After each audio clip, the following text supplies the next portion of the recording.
আপনি কি জানেন আপনার ডানে বামে সামনে পেছনে কতদূর পর্যন্ত মানুষ আপনার প্রতিবেশী? আর আমাদের কোন একটি ছোট্ট ভুলের কারণে আমাদের পুরো ঈমানটাই নষ্ট হয়ে যেতে পারে, এমনকি জান্নাতে যাওয়াও বন্ধ হয়ে যেতে পারে। হ্যালো প্রিয় শিক্ষার্থীরা, আজ আমরা একসাথে খুলব তোমাদের বইয়ের ৮৪ নম্বর পৃষ্ঠা। আজকে আমাদের আলোচনার বিষয় অত্যন্ত গুরুত্বপূর্ণ এবং আমাদের দৈনন্দিন জীবনের সাথে জড়িত। প্রতিবেশীর প্রতি কর্তব্য, বড়দের শ্রদ্ধা ও ছোটদের স্নেহ, সহপাঠীদের সাথে ব্যবহার এবং কিভাবে আমরা মিথ্যা, গীবত বা ধূমপানের মতো খারাপ অভ্যাস থেকে দূরে থাকব। আজকের ক্লাসটি এমনভাবে সাজানো হয়েছে যাতে কোনো গাইড বই ছাড়াই তোমরা একদম সহজ ও আনন্দের সাথে পুরো বিষয়টি বুঝতে পারো।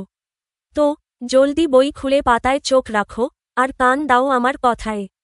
চলো শুরু করা যাক। পাঠ ৫, প্রতিবেশীর প্রতি কর্তব্য। মানুষ সামাজিক জীব। আমরা সমাজবদ্ধ হয়ে বাস করি। আমাদের আশপাশে আরও অনেক লোক বসবাস করে। আমাদের চারপাশে আরও যারা বসবাস করে তারা সকলেই আমাদের প্রতিবেশী। আমাদের নবী হজরত মুহাম্মদ সাল্লাল্লাহু তাআলা আলাইহি ওয়াসাল্লাম বলেছেন, সামনে পিছনে ডানে বামে ৪০ ঘর পর্যন্ত প্রতিবেশী। স্থায়ী বা অস্থায়ীভাবে পাশাপাশি অবস্থানকারী কিংবা সাময়িকভাবে আশপাশে অবস্থানকারীকে প্রতিবেশী বলা হয়। এমনকি চলার পথের সহযাত্রীদেরও প্রতিবেশী বলা যায়। কর্তব্য। আমরা মুসলমান। আমাদের চারপাশে হিন্দু, বৌদ্ধ, খ্রিস্টান যারা বসবাস করে তারা সবাই আমাদের প্রতিবেশী। প্রতিবেশীদের সাথে সদ্ব্যবহার ও সুন্দর আচরণ করা আমাদের কর্তব্য। এই প্রসঙ্গে রাসূলুল্লাহ সাল্লাল্লাহু তাআলা আলাইহি ওয়াসাল্লাম এর বাণী, খাইরুল জিরানি ইনদাল্লাহি খাইরুহুম লিজারিহি, অর্থ, আল্লাহর নিকট সেই প্রতিবেশী সর্বাপেক্ষা উত্তম যে তার প্রতিবেশীর নিকট উত্তম। তিরমিজি। প্রতিবেশীকে বিপদে আপদে সাহায্য সহযোগিতা করতে হবে। মহানবী সাল্লাল্লাহু তাআলা আলাইহি ওয়াসাল্লাম এ সম্পর্কে আরও বলেন, সেই ব্যক্তি আমার উপর প্রকৃত ঈমান আনেনি যে আরামে রাত কাটায় অথচ তার প্রতিবেশী ক্ষুধার্ত। দারিমি। অসুখে বিসুখে প্রতিবেশীর খোঁজখবর নেওয়া প্রয়োজন। প্রতিবেশীর দোষ ত্রুটি খুঁজে বের করা উচিত নয়। তাদের মঙ্গল কামনা করা, কোনো প্রকার কষ্ট না দেওয়া এবং অন্যায় অত্যাচার না করা আমাদের মানবিক ও নৈতিক দায়িত্ব। এই বিষয়ে রাসূল সাল্লাল্লাহু তাআলা আলাইহি ওয়াসাল্লাম বলেন, লা ইয়াদখুলুল জান্নাতা মান লা ইয়ামানু জারুহু বাওয়াইকা, অর্থ, সেই ব্যক্তি জান্নাতে প্রবেশ করবে না যার প্রতিবেশী তার অত্যাচার ও অন্যায় আচরণ থেকে নিরাপদ নয়। মুসলিম। প্রতিবেশীদের একজনের হক অন্যজনের কাছে আমানত স্বরূপ। এই আমানতকে অবশ্যই হেফাজত করতে হবে। প্রতিবেশী যে কেউ কিংবা যেমনই হোক, জাতি ধর্ম বর্ণ ও শ্রেণী নির্বিশেষে সকলকে সমান মর্যাদা দিতে হবে। প্রতিবেশীকে প্রথমে সালাম দেওয়া এবং খানা পিনায় শরিক করা প্রতিবেশীর কর্তব্যের শামিল। তাদের মাঝে উপহার উপঢৌকন বিনিময় করাও প্রতিবেশীর কর্তব্যের অন্তর্ভুক্ত। প্রতিবেশীকে কোনরূপ ঘৃণা করা যাবে না এবং হীন ও নগণ্য মনে করা যাবে না। প্রতিবেশীর অধিকার সম্পর্কে মহানবী সাল্লাল্লাহু তাআলা আলাইহি ওয়াসাল্লাম বলেন, প্রতিবেশীর হক হল, সে যদি রোগাক্রান্ত হয় তাহলে তুমি তার সেবা করবে। সে মরে গেলে তার লাশের সঙ্গে কবরস্থান পর্যন্ত যাবে, কাফন দাফনে অংশগ্রহণ করবে। সে যদি অর্থ অভাবে পড়ে তাহলে তুমি তাকে ঋণ দেবে। সে যদি পরনের জন্য কাপড় সংগ্রহ করতে না পারে তাহলে তুমি তাকে কাপড় সংগ্রহ করে দেবে। আর যদি কোনো কল্যাণ হয় তুমি তাকে মুবারকবাদ জানাবে। সে যদি কোনো বিপদে পতিত হয় তবে তুমি তার দুঃখের ভাগ নেবে, সহানুভূতি জানাবে। তোমার ঘর তার ঘর থেকে উঁচু বানিয়ে তাকে মুক্ত বায়ু থেকে বঞ্চিত করবে না। তোমার রান্নার পাত্রের বাতাস দিয়েও তাকে কষ্ট দেবে না। যদি তেমন অবস্থা হয় তাহলে তাকে ১ চামচ খাবার পাঠিয়ে দেবে। তাবারানী। প্রতিবেশী অভাবগ্রস্ত, দরিদ্র বা শ্রমজীবী হলেও তাদের সাথে সুন্দর আচরণ করতে হবে। তাদের পেশাকে সম্মান করতে হবে। সুখে দুঃখে পাশে থাকতে হবে, সম্মানের সাথে তাদের সম্বোধন করতে হবে। আমরা প্রতিবেশীর সাথে মিলেমিশে থাকব। সুখে দুঃখে বিপদে আপদে তাদের পাশে দাঁড়াব। তাদের সাথে ঝগড়া বিবাদ করব না। কাজ। শিক্ষার্থীরা প্রতিবেশীর সাথে সুসম্পর্ক বজায় রাখার সুফল সম্পর্কে দলীয়ভাবে ৫টি করে বাক্য লিখে শিক্ষককে দেখাবে। প্রতিবেশীর সাথে সুসম্পর্ক বজায় রাখার সুফল ৫টি বাক্য। ১. আল্লাহর নিকট সর্বোত্তম হওয়া ও জান্নাত লাভ। রাসূলুল্লাহ সাল্লাল্লাহু আলাইহি তাআলা ওয়াসাল্লামের বাণী অনুযায়ী, আল্লাহর কাছে সেই ব্যক্তি সবচেয়ে উত্তম যে তার প্রতিবেশীর কাছে উত্তম। এছাড়া প্রতিবেশীকে কষ্ট না দিলে জান্নাত লাভ সহজ হয়। 2. প্রকৃত ঈমানদার হওয়া, প্রতিবেশীর খোঁজখবর রাখা এবং বিপদে তাদের পাশে দাঁড়ালে নিজের ঈমান পূর্ণতা পায়।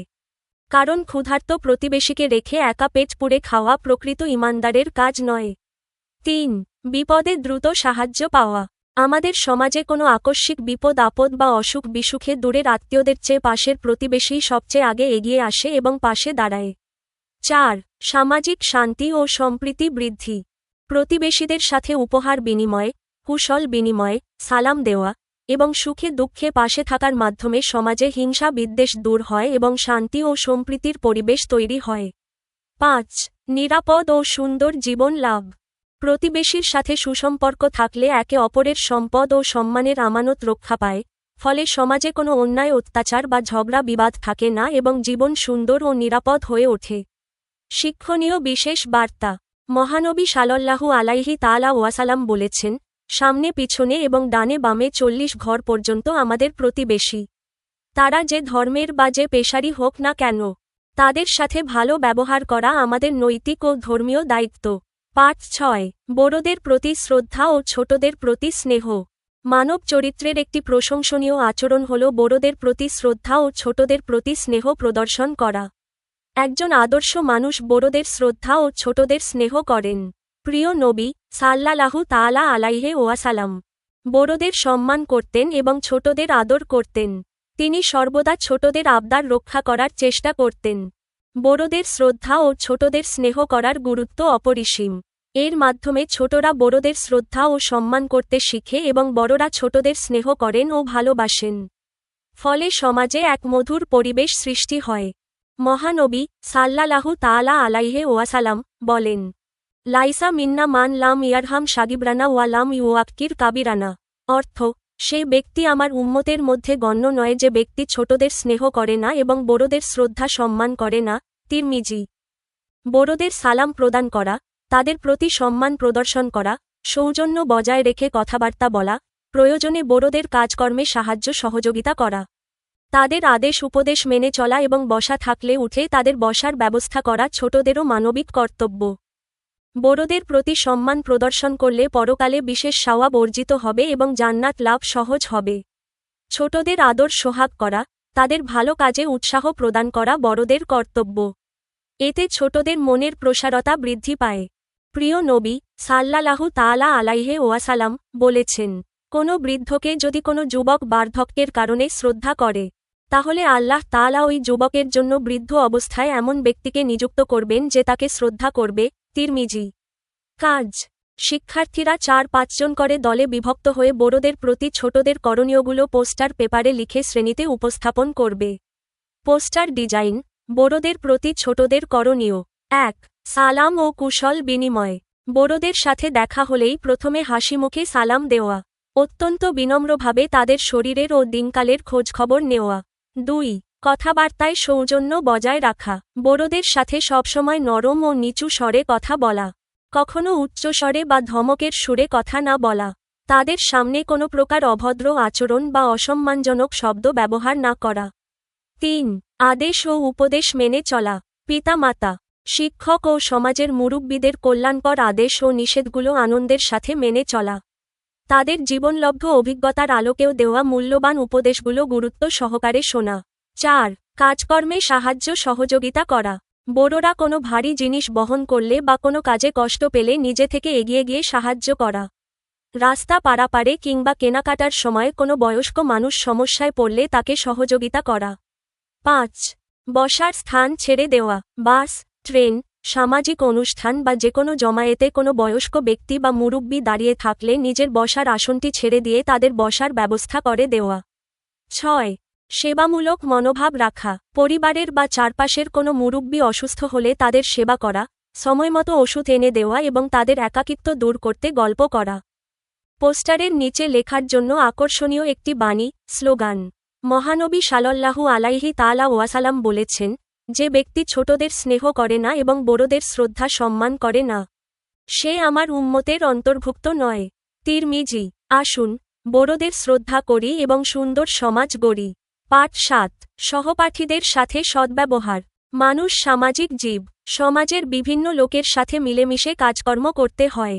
আমরা যে স্কুল বা বিদ্যালয়ে পড়াশোনা করি সেখানে আমাদের সাথে আরও অনেকে পড়াশোনা করে। বিদ্যালয়ে আমরা যাদের সাথে একই শ্রেণীতে লেখাপড়া করি তারা সকলেই আমাদের সহপাঠী। সহপাঠীদের সাথে আমাদের আন্তরিক ও মধুর সম্পর্ক রয়েছে। সহপাঠীরা আমাদের ভাইবোনের মতো। স্কুলে আমরা একে অপরের সুবিধা অসুবিধার প্রতি লক্ষ্য রাখি। স্কুলে আমাদের সহপাঠীদের কেউ অসুস্থ হলে সেবা করা আমাদের কর্তব্য। প্রয়োজনে ডাক্তারের নিকট নিয়ে যেতে সাহায্য করতে হবে। প্রয়োজনীয় দ্রব্যসামগ্রী যেমন বই, খাতা, কলম, পেন্সিল কারো না থাকলে তাকে দিয়ে সাহায্য করা উচিত। আমাদের সহপাঠীদের মধ্যে কারো মন খারাপ হলে, বিষণ্ণ বা চিন্তিত হলে তার বিষণ্ণতার ভাব দূর করার চেষ্টা করতে হবে। সহপাঠীদের সাথে উত্তম আচরণ করা উচিত। তাদেরকে উত্তম শব্দে সম্বোধন করতে হবে। কাউকে খাটো করে কথা বলা থেকে বিরত থাকতে হবে। একে অপরকে মর্যাদা দিতে হবে। সহপাঠীদের সাথে কটুবাক্য ব্যবহার করা উচিত নয়। কারো মনে কষ্ট পেতে পারে এমন কোনো আচরণ থেকে বিরত থাকব। কেউ কোনো বিপদে পতিত হলে বিপদ দূর করার চেষ্টা করব। কারো ব্যথায় সান্ত্বনা দেব। কাউকে উপনামে ডাকব না। কারো পিছনে লাগব না।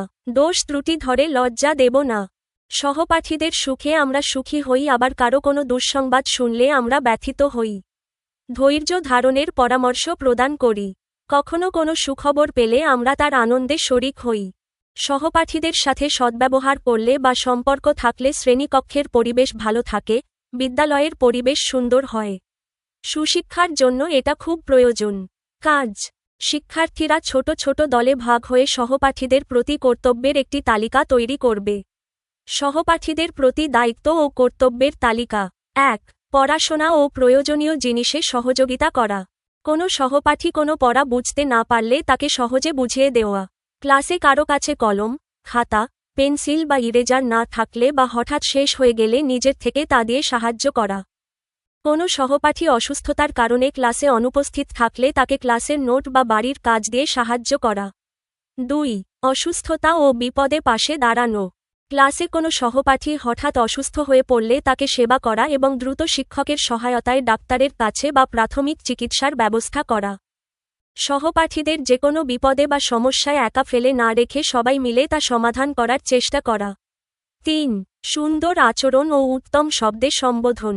সহপাঠীদের সাথে সবসময় নম্র ও ভদ্রভাবে কথা বলা এবং তাদের সুন্দর নামে বা উত্তম শব্দে সম্বোধন করা। কাউকে কোনো কটু কথা, গালিগালাজ বা মনোকষ্ট দেয় এমন আচরণ থেকে সম্পূর্ণ বিরত থাকা। ৪. মানসিক সমর্থন ও সান্ত্বনা দেওয়া। কোনো সহপাঠীর মন খারাপ, বিষণ্ণ বা চিন্তিত থাকলে তার পাশে বসে কথা বলা এবং তার মন ভালো করার চেষ্টা করা। কারো কোনো ক্ষতি বা দুঃখের সংবাদ শুনলে তাকে সান্ত্বনা দেওয়া এবং ধৈর্য ধারণের পরামর্শ দেওয়া। ৫. কাউকে খাটো না করা ও উপনামে না ডাকা। কোনো সহপাঠীকে কোনো কারণে হীন বা খাটো করে কথা না বলা। কাউকে পছন্দ নয় এমন কোনো খারাপ উপনাম বা লকব দিয়ে না ডাকা। কারো কোনো ভুল বা দোষ ত্রুটি সবার সামনে তুলে ধরে তাকে লজ্জিত না করা। ৬. আনন্দে শরিক হওয়া। সহপাঠীদের কেউ কোনো ভালো ফলাফল করলে, পুরস্কার পেলে বা কোনো সুখবর দিলে তার আনন্দে আন্তরিকভাবে শরিক হওয়া এবং তাকে অভিনন্দন জানানো। শিক্ষণীয় বার্তা: সহপাঠীরা আমাদের ভাই বোনের মতো। তাদের সাথে সদ্ব্যবহার করলে ক্লাসের পরিবেশ সুন্দর ও আনন্দময় হয়ে ওঠে, যা আমাদের সুশিক্ষার পথকে আরও সহজ করে দেয়। পাঠ ৮: আখলাকে জামিমাহ। আল আখলাকবুজ জামিমাহ। আখলাকে জামিমাহ অর্থ হল অসদাচার বা নিন্দনীয় আচরণ। এমন কতগুলো নৈতিক অবক্ষয়মূলক আচরণ যা মানুষকে হীন, নীচ, ইতর শ্রেণীভুক্ত ও নিন্দনীয় করে। মিথ্যাচার, গীবত, পরনিন্দা, গালি দেওয়া ইত্যাদি আখলাকে জামিমাহ বা নিন্দনীয় আচরণ। এগুলো বর্জন করতে হবে। মহান আল্লাহ পবিত্র কুরআনে এ ধরনের আচরণ করতে কঠোরভাবে নিষেধ করেছেন। আল্লাহর বাণী: ওয়া লা তালবিসুল হাকবোভা বিলবাত্তিলি ওয়া তাকতুমুল হাকবোভা ওয়া আনতুম তালামুন। অর্থ: তোমরা সত্যকে মিথ্যার সঙ্গে মিশ্রিত করো না এবং তোমরা জেনে শুনে সত্য গোপন করো না। সূরা আল বাকারা, আয়াত ৪২। এই প্রসঙ্গে মহানবী সাল্লাল্লাহু তাআলা আলাইহি ওয়াসাল্লাম বলেছেন, কিয়ামতের দিন আল্লাহর কাছে ওই ব্যক্তির সম্মান সবচেয়ে নিকৃষ্ট হবে যার অনিষ্টের ভয়ে লোকেরা তাকে পরিত্যাগ করে। বুখারী ও মুসলিম। আমাদের প্রিয় নবী যাবতীয় নিন্দনীয় আচরণ থেকে পবিত্র ছিলেন। তিনি কখনো মিথ্যা কথা বলেননি। কাউকে তিনি কখনো গালি দেননি। ওয়াদা ভঙ্গ করেননি, কারো সাথে প্রতারণা করেননি। আমরা রাসূলুল্লাহ সাল্লাল্লাহু তাআলা আলাইহি ওয়াসাল্লাম এর এই সকল আদর্শ অনুসরণ করব। আমাদের প্রতিজ্ঞা, আমরা কখনো মিথ্যা কথা বলবো না, ওয়াদা ভঙ্গ করব না, প্রতারণা করব না, কারো গীবত করব না। পাঠ 9। মিথ্যাচার। আল কিজবু। মিথ্যা সকল পাপ কাজের জননী। প্রকৃত অবস্থা বা ঘটনাকে বিকৃত করে পরিবেশন করাকে মিথ্যাচার বলে। যে ব্যক্তি মিথ্যা কথা বলে বা প্রকৃত ঘটনার বিকৃতি ঘটায় তাকে মিথ্যাবাদী বলে। মিথ্যা একটি জঘন্যতম অপরাধ। এটি সকল পাপ কাজের মূল। মিথ্যা থেকে পাপ কাজের সূচনা হয়। প্রতারণা, প্রবঞ্চনা, অন্যের মাল অপহরণ এই সকল অনৈতিক ও সমাজবিরোধী কর্মের মূলে রয়েছে মিথ্যাচার। যে সমাজে মিথ্যাচার বৃদ্ধি পায় সে সমাজ ক্রমে ক্রমে ধ্বংসের দিকে অগ্রসর হয়। মিথ্যাচার একটি নিন্দনীয় আচরণ।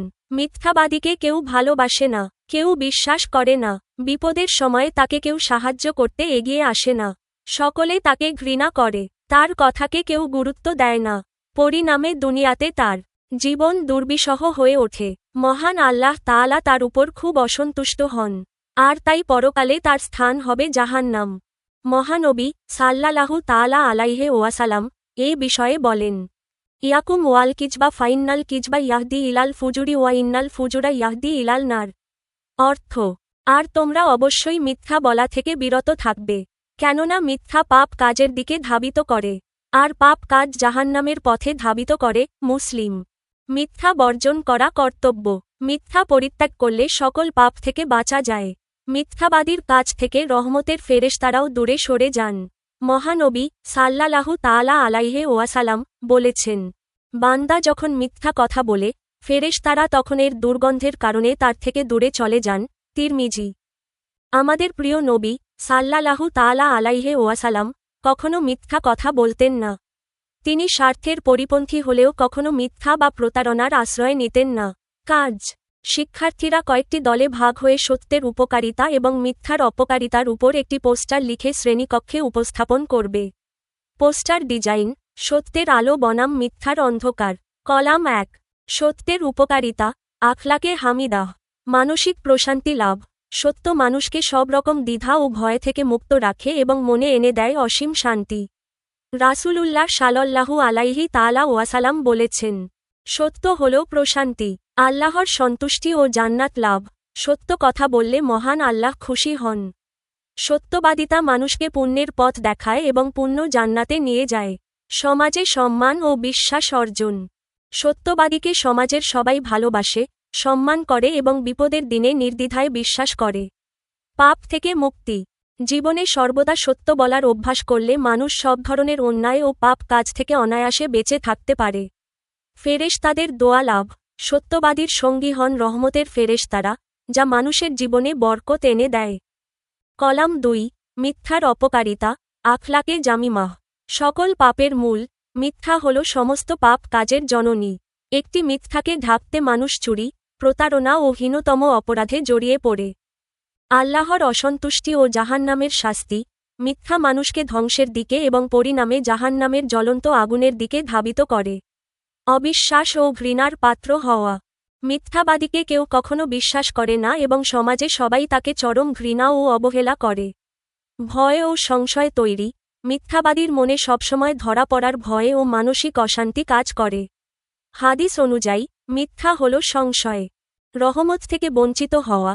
মানুষ যখন মিথ্যা বলে তখন তার মুখের দুর্গন্ধের কারণে রহমতের ফেরেশতারা তার থেকে দূরে চলে যান। আমাদের প্রতিজ্ঞা, পোস্টারের নিচে বড় করে লেখার জন্য, আমরা কখনো মিথ্যা কথা বলবো না, প্রতারণা করব না এবং সর্বদা সত্যের পথে চলব। পাঠ 10। গীবত বা পরনিন্দা। আল গিবাহ। গীবত একটি সামাজিক অনাচার। কারো অগোচরে তার দোষ ত্রুটি অন্যের কাছে প্রকাশকে গীবত বলে। একে পরনিন্দাও বলা যায়। গীবত একটি ঘৃণিত ও জঘন্য কাজ। এটি কবিরা গুনাহ। এ থেকে বিরত থাকা প্রত্যেক মুসলমানের কর্তব্য। রাসূলুল্লাহ সাল্লাল্লাহু তাআলা আলাইহি ওয়াসাল্লাম বলেন, গীবত কি তা কি তোমরা জানো? লোকেরা উত্তরে বলল, আল্লাহ ও তার রাসূলই ভালো জানেন।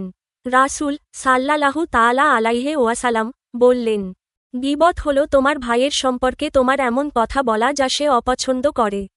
জিজ্ঞাসা করা হলো, আমি যা বলি তা যদি আমার ভাইয়ের মধ্যে থাকে এটাও কি গীবত হবে? রাসূলুল্লাহ সাল্লাল্লাহু তাআলা আলাইহি ওয়াসাল্লাম বললেন, তুমি যা বলো তা যদি তার মধ্যে থাকে তাহলেই গীবত হবে। আর তুমি যা বলো তা যদি তার মধ্যে না থাকে তবে তা হবে বুহতান বা অপবাদ। মুসলিম। গীবত একটি নিন্দনীয় কাজ। গীবতের মাধ্যমে মানুষে ঘৃণা ও শত্রুতার সৃষ্টি হয়। এর মাধ্যমে সমাজ জীবনে ঝগড়াফ্যাসাদসহ নানা অশান্তি সৃষ্টি হয়। পবিত্র কুরআনুল করিমে গীবত করাকে মৃত ভাইয়ের গোশত খাওয়ার সাথে তুলনা করা হয়েছে। আল্লাহর বাণী, তোমরা একে অপরের পশ্চাতে নিন্দা করো না। তোমাদের মধ্যে কি কেউ মৃত ভাইয়ের গোশত খেতে চাইবে? নিশ্চয়ই তা তোমরা অপছন্দ করবে। সূরা আল হুজুরাত, আয়াত 12। গীবত করার মতো গীবত শোনাও পাপের কাজ। কেউ গীবত করলে তাকে গীবত থেকে বিরত রাখা কর্তব্য। তাহলে গীবত চর্চা সমাজ থেকে ক্রমে ক্রমে হ্রাস পাবে বা দূরীভূত হবে। সর্বাবস্থায় গীবত বা পরনিন্দা থেকে মুক্ত হতে হবে। কারণ কোনো অবস্থায় গীবত জায়েজ বা বৈধ নয়। কেউ যদি গীবত করে তবে তার ক্ষতিপূরণ দিতে হবে।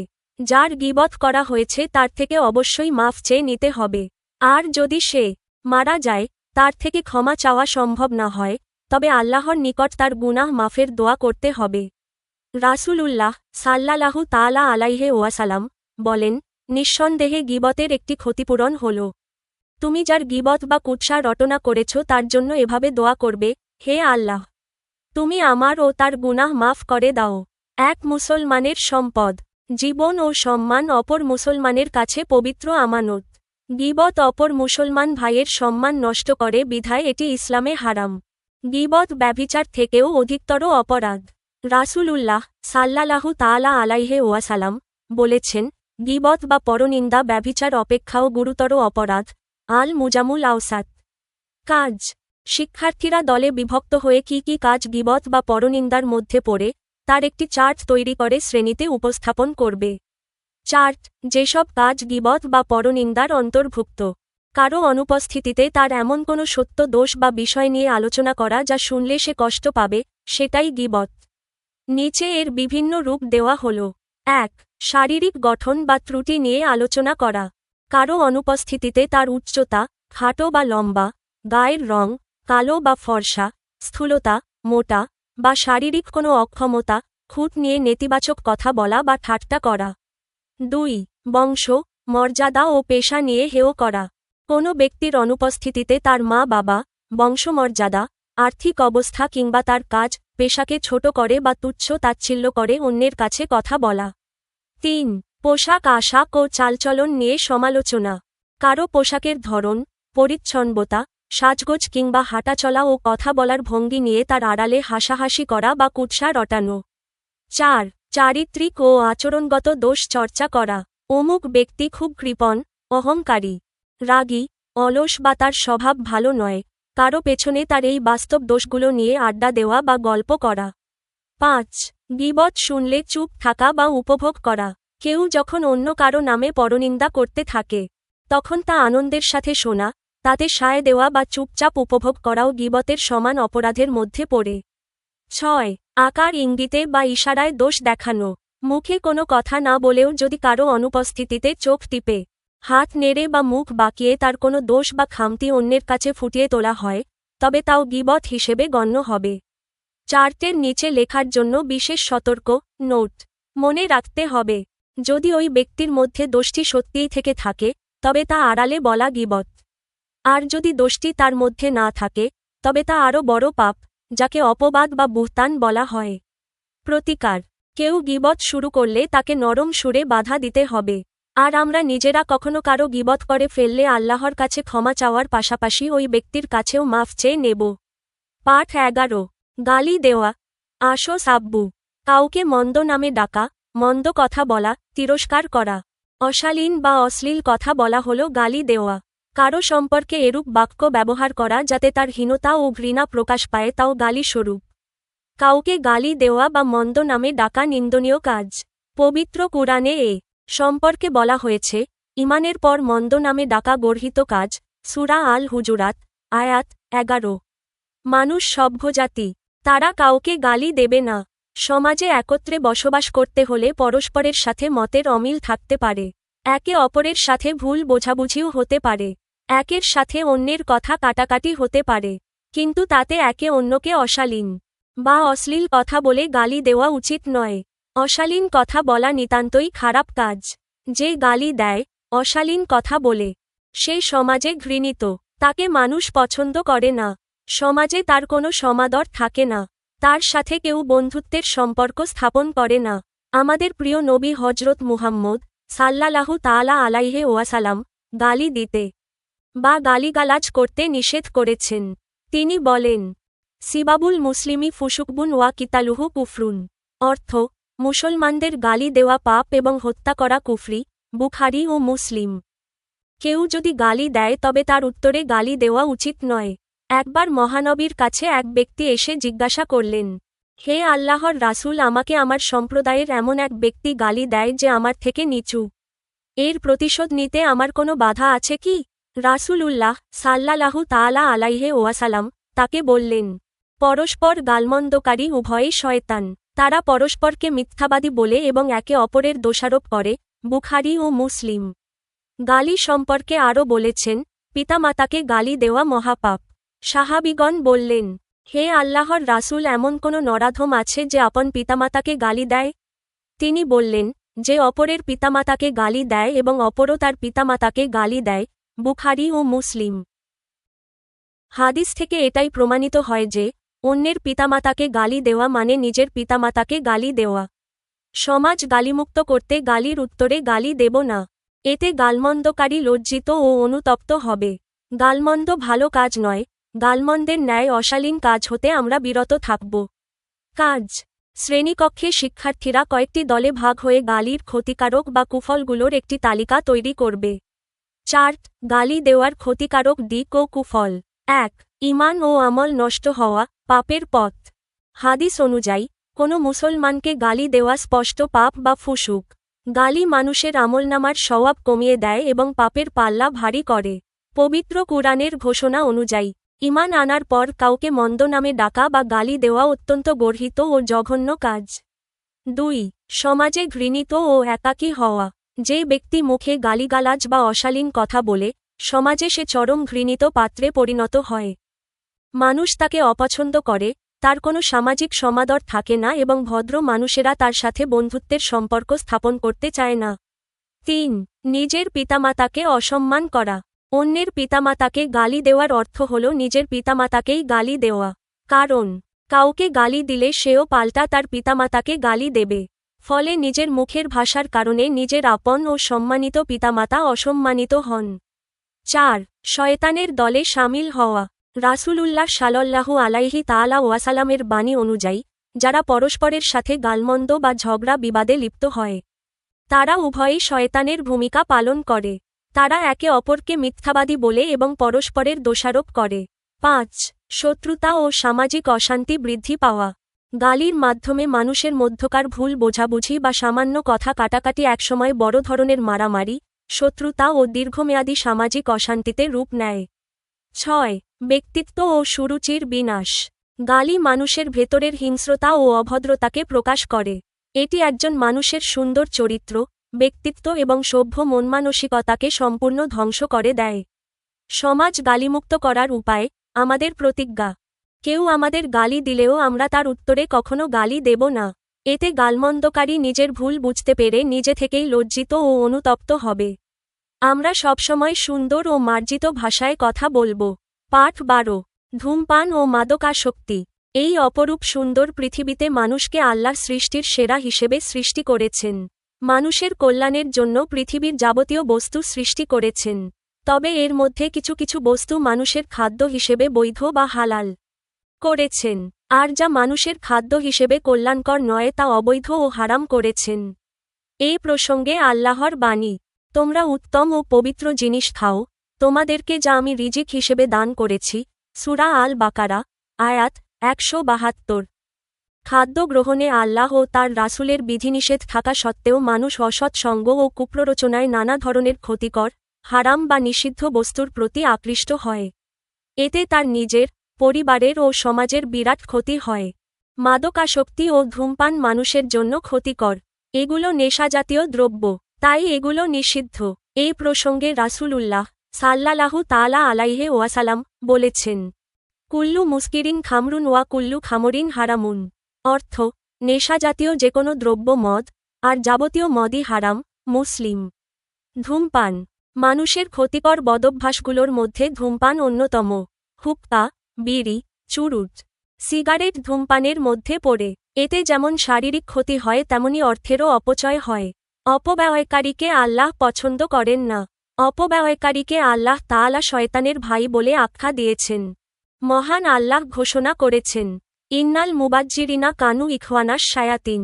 অর্থ, নিশ্চয়ই অপব্যয়কারীগণ শয়তানের ভাই। সূরা বনী ইসরাইল।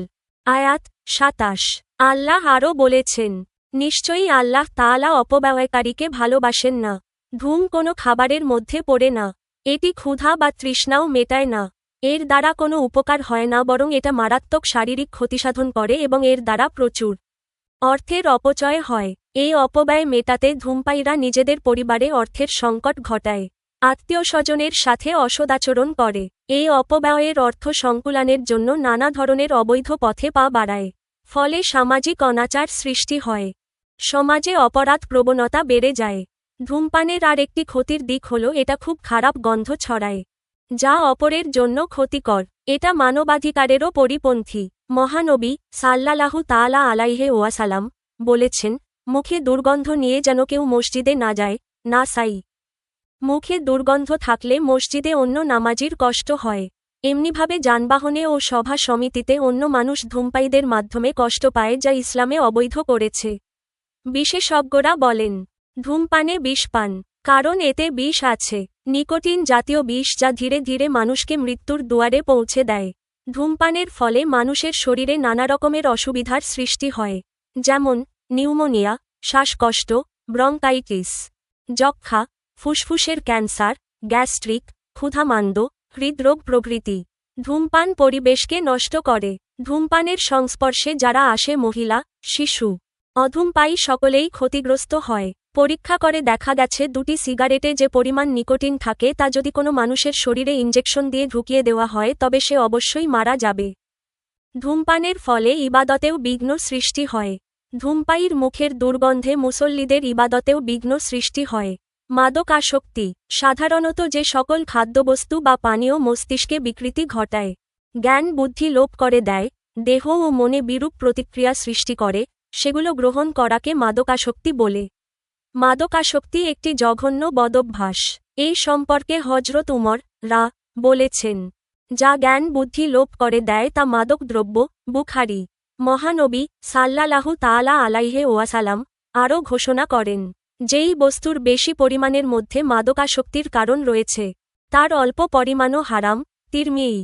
নেশা সৃষ্টিকারী বস্তুগুলোর মধ্যে রয়েছে মদ, তারি, আফিম, গাঁজা, ভাং, চরস, হাশিশ, marijuana, heroin, morphine, cocaine, pethidine, সঞ্জীবনী সুরা, বিভিন্ন প্রকার অ্যালকোহল ইত্যাদি। ওষুধ হিসেবে এগুলোর কিছু কিছু ব্যবহার করা হয়, তবে নেশার উদ্দেশ্যে ব্যবহার করা নিষিদ্ধ। মহান আল্লাহ বলেছেন, নিশ্চয়ই মদ, জুয়া, মূর্তিপূজার বেদী, ভাগ্য নির্ণায়ক স্বর, ঘৃণ্য বস্তু শয়তানের কাজ। তোমরা এসব থেকে দূরে থাকো। আশা করা যায় তোমরা সফলতা লাভ করবে। সূরা আল মাইদা, আয়াত ৯০।